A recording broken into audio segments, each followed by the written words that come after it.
오장 5항 그런 심각한 죄들의 영향.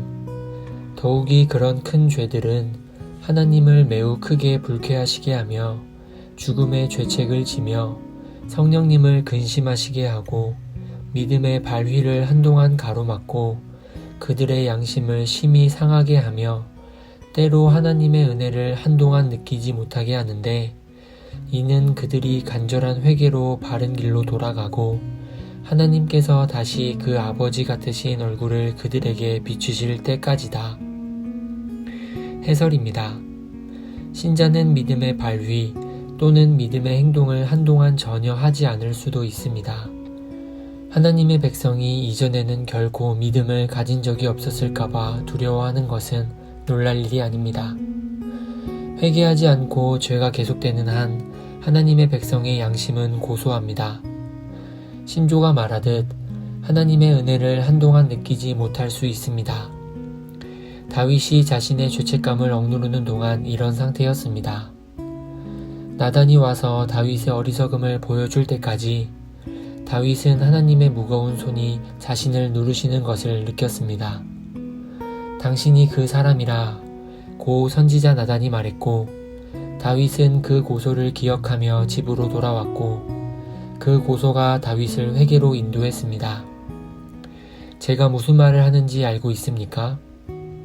이런 것을 알기 위해 다윗과 베드로와 같은 죄를 범해야 한다고 제안하는 것은 아닙니다. 하지만 비슷한 일로 실족한 분들이 있을 것입니다. 주님께서는 당신에게 친밀히 말씀하셨고 주님과의 교제가 있던 그때를 기억할지 모르겠습니다. 그때는 주님 안에서 달콤함과 기쁨이 있었습니다. 하지만 이것을 지속하지 않았고 당신은 죄로 다시 떨어졌습니다. 유혹에 한번 굴복하고 또 한 번, 그리고 계속 반복해서 어둠이 점점 당신의 영혼을 덮을 때까지 사탄의 희생물이 되고 사탄의 도구가 되었습니다. 당신은 이 상황이 바뀌어야 한다는 것을 알지만 당신의 죄를 포기하기를 원하지 않습니다.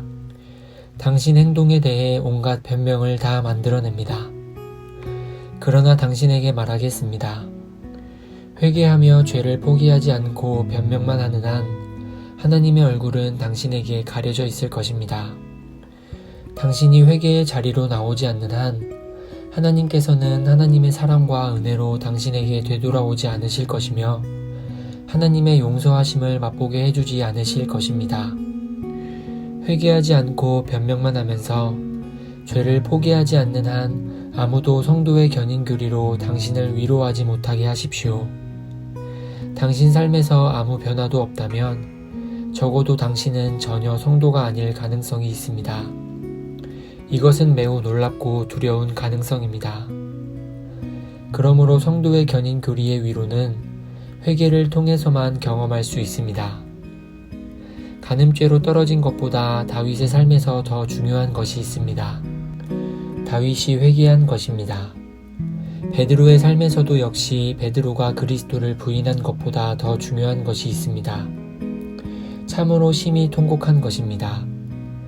예수님께서 베드로를 바라보셨을 때 베드로는 자신의 주인의 눈을 보았고 밖으로 달려나가 쓴 눈물로 통곡했습니다. 우리는 다윗이 회개하고 시편 51편을 쓴 것을 알지 못하고 베드로가 심히 통곡한 것을 알지 못한다면 이 두 성도에게 아주 큰 의문표를 붙일 것입니다. 하지만 하나님께서는 우리를 가르치시려고 다윗과 베드로 그리고 심각한 죄에 빠진 성경의 다른 성도들이 또한 자신들의 죄를 회개했다고 말해주셨습니다. 이것은 또한 우리에게 용기를 북돋워 줍니다. 하나님의 은혜가 당신에게 되돌아오기를 바라지만 선을 행하시는 하나님을 거슬러 죄를 범한 고통을 느끼며 동시에 당신이 너무 멀리 나갔기에 주님께서 다시는 당신을 돌아보지 않으실까 두려워하는 분이 있다면 저는 하나님께서 계시하신 것을 근거로 하나님께서 기꺼이 당신을 다시 취하려고 하신다는 것을 확신하게 해드리려고 합니다.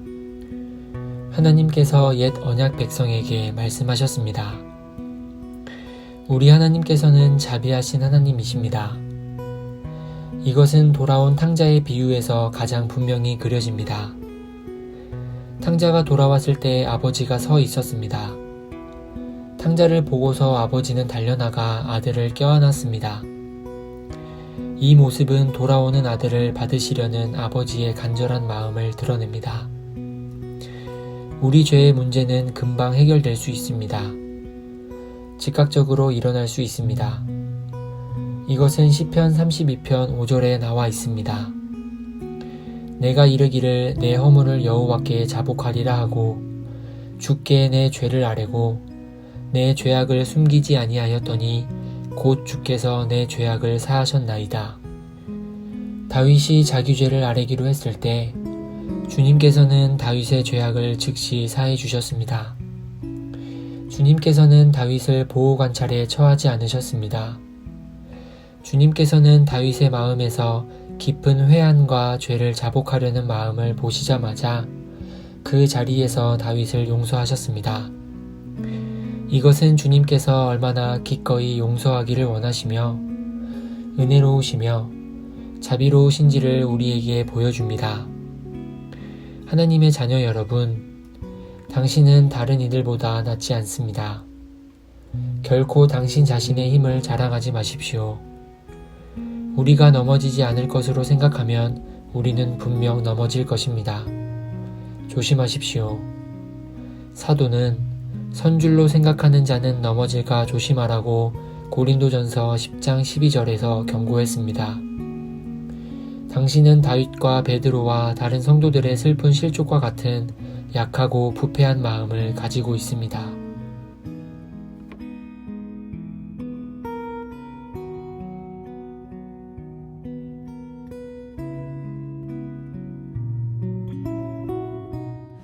너희 만민들아 손바닥을 치고 즐거운 소리로 하나님께 외칠지어다. 지존하신 여호와는 어미하시고 온 땅의 큰 임금이 되시리로다.